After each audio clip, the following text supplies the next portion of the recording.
Hello दोस्तों, कैसे हो आप सभी। मैं हूं आपका दोस्त प्रदीप एंड स्वागत करता हूं गिरी ट्यूटोरियल के इस प्लेटफॉर्म पे। गाइज मैं आप सभी को बता देना चाहता हूं, आज तो मैं 12th का रोटेशनल डायनामिक स्टार्ट कर रहा हूं और रोटेशनल डायनामिक का ऑलरेडी प्लेलिस्ट में पूरे वीडियोस बने पड़े हुए हैं, पर ये न्यूज़ की भी बहुत सारा पोर्शन रिड्यूस था। वैसे रोटेशनल डायनामिक तो मैंने कंप्लीट करवाया था, आप देख लोगे। जब कोरोना के टाइम, जब पहली बार कोरोना का लहर आया था, उस समय मैंने पूरा कंप्लीट रोटेशनल डायनामिक करवा दिया था। फिर भी बच्चे बोलेंगे नहीं सर, हम नए नए आए हैं तो हमें नया करवाना, तो चलो मैं करवा रहा हूँ। उसके पहले गाइज आपको अपना सपोर्ट एंड प्यार बनाए रखो। 7th 8th 9th 10th 11th 12th हर क्लास का वीडियो लेक्चर्स आ रहा है और टाइम टेबल ऑलरेडी धमाका सीरीज का दिया हुआ है और डिस्क्रिप्शन में उसका लिंक, टेलीग्राम का लिंक भी है, उसको भी जाके ज्वाइन कर लो और अपना सपोर्ट एंड प्यार बनाए रखो। भाई बहन यहाँ वहाँ सबको बता दो भाई, सब चीज़ आ रहा है, क्या टेंशन है। सो गाइज अब बात करते हैं हम सर्कुलर मोशन की। किसकी बात करते हैं? नहीं, सर्कुलर मोशन से पहले हम बात करेंगे चैप्टर की, जो हमारा है रोटेशनल डायनामिक। रोटेशनल डायनामिक की अगर मैं बारे में बताऊं आपको थोड़ी बातें, तो ये कुछ साल पहले जब सिलेबस चेंज नहीं हुआ था, इसके पहले वाला सिलेबस, उसके अंदर गाइस रोटेशनल डायनामिक का दो चैप्टर था, एक सर्कुलर मोशन एंड दूसरा rotational motion. And circular motion और रोटेशनल मोशन को दोनों को कंबाइन करके हमारा क्या बना दिया है? Rotational dynamic. क्या कर दिया? Rotational dynamic. तो ये पहले दो चैप्टर में होते थे, सर्कुलर मोशन में एंड रोटेशनल मोशन, दोनों को कंबाइन कर दिया। भाई बच्चे लोग बहुत स्कॉलर हैं, इन दोनों को कंबाइन कर दो तो अब हो गया हमारा रोटेशनल डायनामिक। अब चलते आगे करके रोटेशनल डायनामिक में गाइस, जो हम स्टार्टिंग का जो पहला पार्ट है वो सर्कुलर मोशन से रिलेटेड है, तो वो पढ़ेंगे क्योंकि रोटेशनल डायनामिक का दो पार्ट है, circular motion and rotational motion. तो सबसे पहले हम सर्कुलर मोशन से रिलेटेड चीजें पढ़ने वाले। तो सबसे पहले सर्कुलर मोशन क्या होता है ये दोस्तों आपको पता रहना चाहिए ना, बिल्कुल पता रहना चाहिए। तो motion of the particle along this circumference of a circle is called circular motion. कहने का मतलब क्या है कि कोई भी पार्टिकल सर्कल के सर्कमफरेंस पे अगर चक्कर काटिंग, गोल गोल चक्कर काटिंग, गोल गोल चक्कर काटिंग, तो इसको हम बोलेंगे circular motion. The motion of the particle along this circumference of a circle. Circle का जो आउटर पार्ट होता है उसके ऊपर अगर गोल गोल गोल गोल घूम रहा है तो उस मोशन को हम क्या बोलते हैं? Circular motion. जैसे एग्जांपल अगर हम यहां लेना चाहेंगे तो दो एग्जांपल दिया हुआ है। अर्थ सन के चारों तरफ घूमता है, सन ये हमारा, और यहाँ अर्थ गोल गोल घूमता है। और सेम जो हमारा इलेक्ट्रॉन होता है, न्यूक्लियस, न्यूक्लियस आपको पता है जिसके अंदर प्रोटॉन होता है, न्यूट्रॉन होता है, और इसके चारों तरफ कौन घूमता है? न्यूक्लियस के चारों तरफ घूमता है हमारा इलेक्ट्रॉन, गोल गोल गोल गोल घूमता है। तो इस मोशन को भी हम क्या बोलेंगे? Circular motion. आपके नॉलेज के लिए, आपकी जानकारी के लिए हम बता देना चाहते हैं, आपको ज्ञान प्रॉपर मिले इसलिए बता देना चाहते हैं कि सर्कुलर मोशन में भी दो पार्ट होता है। First is uniform circular motion and second is non uniform circular motion. अब यूनिफॉर्म सर्कुलर मोशन क्या होता है? यूनिफॉर्म सर्कुलर मोशन में ऐसे लोग रहते हैं जो अपनी आदत को चेंज नहीं करते। कहने का मतलब क्या है कि वो सेम स्पीड से ही चलते हैं, अपने स्पीड को चेंज नहीं करते। अगर जस्ट एग्जांपल 70 के स्पीड से ही अगर भाग रहे हैं तो बोले भाई मैं 70 के स्पीड से ही भागूंगा, मैं गोल गोल 70 के स्पीड से ही घूमूंगा, मैं नहीं चेंज करूंगा, मैं नहीं बदलने वाला, अपन तो ऐसा ही है और ऐसा ही रहेगा। तो 70 की स्पीड से अगर वो कंटिन्यू चल रहा है तो वो किस में आ जाएगा? यूनिफॉर्म सर्कुलर मोशन में। अब कुछ ऐसे भाई जो हमेशा अपनी आदत चेंज करते रहते हैं, कभी ये आ गया तो वो कर लेंगे, वो आ गया तो वो कर लेंगे, मतलब कभी 70 है तो कभी 35 हो गया, कभी 95 हो गया, कभी 45 हो गया, चेंज हो रहा है। तो वो मेरा सर्कुलर मोशन के कौन से पार्ट में आएगा? आएगा वो नॉन यूनिफॉर्म सर्कुलर मोशन। मतलब यूनिफॉर्म सर्कुलर मोशन मतलब UCM and non uniform circular motion मतलब non UCM. Okay, so guys मेरे ख्याल से क्लियर कट आपको समझ में आ गया होगा। अब चलते बेसिक पैरामीटर, जो चीजें आपको पता रहना चाहिए। सबसे पहले हमारा जो हम लेने वाले हैं वो है हमारा रेडियस वेक्टर।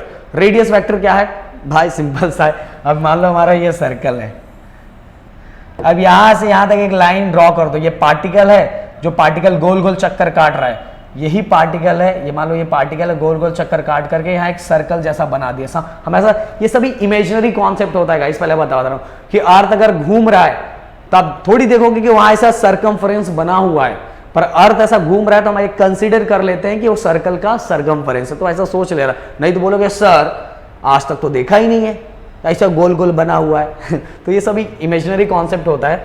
तो गाइस ये मान लो ये पार्टिकल है, ये पार्टिकल जो घूम रहा है, और ये जो अर्थ जो सर्कल बन रहा है उसका सेंटर है। तो हम क्या कर रहे हैं? The vector drawn from a centre of a circle to position of particle. ये पोजीशन ऑफ, ये पार्टिकल का पोजीशन है, और यहां से हमने क्या किया? एक लाइन ड्रॉ किया। और ये जो लाइन बना ये क्या हमारा रेडियस है ना, ये क्या हमारा रेडियस ही होता है ना, सर्कल का रेडियस होता है, तो इसी को हम क्या बोलते हैं, रेडियस वेक्टर। देखो the vector drawn from centre of circle, ये सर्कल का सेंटर और कहां तक, पोजीशन ऑफ पार्टिकल, तो ये हमारा क्या हो जाएगा, ये हमारा हो जाएगा radius vector and it is denoted bye are बार क्योंकि वेक्टर है। एंड यूनिट क्या होता है, ये एक तरह का डिस्टेंस है, एक तरह का क्या है, डिस्टेंस है, इसीलिए unit of radius vector is metre. और डायमेंशन क्या होगा, लेंथ की बात है ना, एक ही लेंथ है, तो इसीलिए क्या हो जाएगा l⁻⁴ और m⁻�0 t⁻ क्या हो जाएगा 0 हो जाएगा। बस इसका डायमेंशन क्या होगा l⁻⁴, क्योंकि क्या मीटर है, मीटर मतलब क्या होता है, लेंथ होता है। तो मेरे ख्याल से समझ में बहुत प्यार से समझ में आ गया होगा। अब चलते हैं नेक्स्ट जो हमारा है एंगुलर डिस्प्लेसमेंट। देखो कम टाइम में ज्यादा चीज आपको समझ में आना चाहिए। अब समझ लो, चलो बता देता हूं। ऐसा पहले ही हम सर्कल का सरकमफ्रेंस बना लेते हैं। ये सेंटर, पार्टिकल बाबू पहले यहां थे, ए पे थे, देन बाबू बी पे चले गए। अब मैंने यहां से यहां रेडियस वेक्टर ड्रॉन कर दिया। ये जब यहां से यहां गए तो यहां भी मैं एक रेडियस वेक्टर ड्रॉन कर दिया। अगर ये दोनों के बीच में देखूंगा तो एक एंगल फॉर्म हो जाता है, इसी को तो हम बोलते हैं एंगुलर डिस्प्लेसमेंट। पहला वाला जो डिस्प्लेसमेंट रहता था वो लीनियर होता था, बट अब पार्टिकल गोल गोल घूम रहा है। सबसे पहले हम जब 9th में थे, 10th में थे, तो हम डिस्प्लेसमेंट पढ़ते थे। अब हम क्या पढ़ रहे हैं, एंगुलर डिस्प्लेसमेंट, क्योंकि वो पार्टिकल गोल गोल चक्कर काट रहा है। तो angle trace by radius vector, ये देखो ये वेक्टर को, ये वाले वेक्टर को क्या बोलते हैं, radius vector. Angle trace by ये रेडियस वेक्टर के थ्रू यहाँ क्या बन गया, रेडियस वेक्टर के थ्रू यहाँ एक एंगल फॉर्म हो गया। ये आप सभी को पता है, ये रेडियस वेक्टर है और इसके थ्रू यहाँ क्या बन गया, angle. The angle trace by radius vector in a given time, कुछ टाइम में। देखो ए से बी जाने में कुछ तो टाइम लगा होगा, तो in a given time angle trace by radius vector in a given time is called angular displacement और it is denoted by theta. इसको किससे डिनोट करते हैं हम, थीटा से। ओके और यूनिट क्या होता है, याद कर लो, यूनिट होता है रेडियन होता है और इसका डायमेंशन क्या होता है, l⁻⁴ m⁻⁴ and t⁻�0, l⁻⁴ m⁻⁴ and t⁻�0। तो समझ में आया, रेडियन का जो हमारा एंगुलर डिस्प्लेसमेंट का जो डायमेंशन होता है वो डायमेंशन क्या होता है, डायमेंशन होता ही नहीं है, सब 0 होता है। चलो आगे, देन इसके बाद बात करेंगे गाइस हम एंगुलर वेलोसिटी की। एकदम सिंपल सा एंगुलर वेलोसिटी की बात करेंगे। किसकी बात करेंगे हम, एंगुलर वेलोसिटी की। सेम एंगुलर वेलोसिटी की बात करेंगे। आपको याद करो, वेलोसिटी की जब हम बात करते थे तो उसका नॉर्मल वेलोसिटी की तो फॉर्मूला क्या रहता था, displacement upon time. Displacement upon time ना, सिंपल सी याद रखो, वेलोसिटी क्या होता था, डिस्प्लेसमेंट अपॉन टाइम, यही होता था ना मेरे दोस्तों, यही होता था ना, डिस्प्लेसमेंट अपॉन टाइम। तो यहां हम क्या बात कर रहे हैं, यहां हम बात कर रहे हैं एंगुलर वेलोसिटी। तो एंगुलर वेलोसिटी को देखो, लीनियर वेलोसिटी को v से डिनोट करते हैं, एंगुलर वेलोसिटी को ओमेगा से डिनोट करते हैं, सही बात है। और डिस्प्लेसमेंट को किससे डिनोट करते हैं, थीटा से। एंड टाइम को डिनोट करते हैं हम किससे, टाइम को t से। चलो यहां लिख देता हूं, वैसे इसका यूनिट तो सेकेंड होता है, t से। अब मैं एक छोटे पार्टिकल की बात कर रहा हूं, किसकी बात कर रहा हूं, पार्टिकल, बॉडी की बात नहीं कर रहा हूं, किसकी बात कर रहा हूं, पार्टिकल। और एक छोटे पार्टिकल की बात करता हूं तो वहां मुझे अप्लाई करना होता है डेरिवेटिव, इसलिए मैंने यहां क्या लगा था, डी डी। देख लो, बहुत सिंपल और आराम से बता दिया एकदम कि डिस्प्लेसमेंट जो लीनियर होता है और जो एंगुलर में जो डिस्प्लेसमेंट किससे डिनोट किया जाता है, थीटा से। किससे डिनोट किया जाता है, थीटा से। और टाइम टी से। और एक पार्टिकल की बात हो रही है, पार्टिकल की बात हो रही है, इसलिए हमने यहां क्या लगा दिया, डी डी, डेरिवेटिव। अब देखो, the rate of change of angular displacement, okay, rate of change मतलब कितने टाइम में जो हमारा डिस्प्लेसमेंट है वो चेंज हो रहा है, उसी को हम क्या बोलेंगे, एंगुलर वेलोसिटी। या तो angular displacement upon time is called angular velocity. Angular displacement upon time is called angular velocity.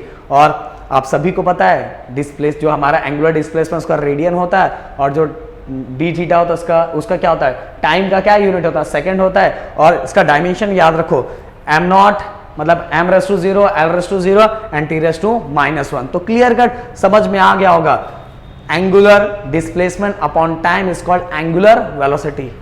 अब चलते हैं नेक्स्ट, एंगुलर एक्सेलरेशन। फिर से पुराना वाला एक्सेलरेशन याद रखो, क्या था, velocity upon time, rate of change of velocity, यही था ना। तो ऐसे याद रखो, वेलोसिटी अपॉन टाइम। अब यहां एक्सेलरेशन को हम क्या लिखते हैं, अल्फा लिखते हैं, वेलोसिटी को क्या लिखते हैं, ओमेगा लिखते हैं, और टाइम को टी लिखते हैं। अब एक छोटे से पार्टिकल की बात कर रहा हूं, इसलिए डी डी लगा दिया, हो गया, खत्म। क्या टेंशन है मेरे दोस्त? The rate of change of angular velocity, कितने टाइम में जो वेलोसिटी है वो चेंज हो रहा है, वो मेरे लिए क्या होता है? वो मेरे लिए होता है angular acceleration, and is denoted by alpha. किसे डिनोट करते हैं? अल्फा। और जो इसका यूनिट होता है रेडियन पर सेकंड स्क्वायर होता है। क्या होता है? रेडियन पर सेकंड स्क्वायर। और इसका डायमेंशन याद रखो, L not M not T raise to minus two, मतलब L zero M zero and T raise to minus two. So guys इतनी, अब एक चीज मैं फिर से याद दिला देना चाहता हूं, ध्यान से। लीनियर डिस्प्लेसमेंट को एस से डिनोट करते हैं, और एंगुलर डिस्प्लेसमेंट की बात करूं तो थीटा से डिनोट करते हैं। लीनियर वेलोसिटी की बात करूं तो वी से डिनोट करते हैं। वही मैं एंगुलर वेलोसिटी की बात करूं तो ओमेगा से डिनोट करते हैं। लीनियर एक्सेलरेशन की बात करूं, लीनियर मतलब जो आपने पहले वो स्ट्रेट एक्सेलरेशन पढ़ा था ना, वो वाला 9th स्टैंडर्ड में, वो सभी में ऐसे डिनोट करते थे ना। और जो गोल गोल चक्कर काटने वाला एक्सेलरेशन था उसको डिनोट किससे करते? अल्फा से। तो मेरे ख्याल से मैंने एक बार पूरा क्लियरली आपको याद दिला दिया। समझ में आया? समझ में आया कि नहीं? सो गाइस मेरे ख्याल से वीडियो पसंद आएगा। वीडियो पसंद आएगा तो वीडियो को लाइक शेयर सब्सक्राइब एंड अपना सपोर्ट एंड प्यार बनाए रखना। Thank you so much guys and जय हिंद दोस्तों।